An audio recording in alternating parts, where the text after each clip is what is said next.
Alam mo ba yung masarap sa paglo-long ride?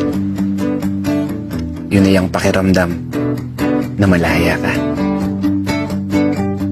Panandali ang lalayo at sandaling kakalimutan ng mga problema na palaging mong daladala.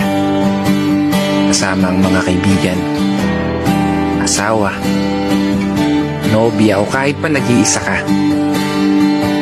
Sulitin mo yung biyahe at busugin ang iyong mga mata. Pagmasdan ng magagandang tanawin at kusang ibulong sa hangin mga plano at pangarap na balang araw papalarin.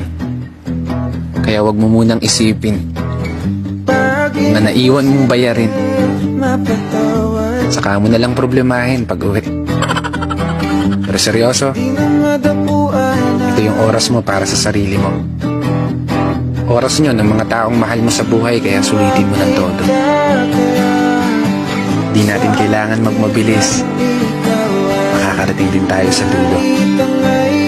Enjoyin muna nating pagmasdan ang ganda ng mundo. Santabi muna yung stress, lungkot. Huwag nang mag-isip na kung ano-ano.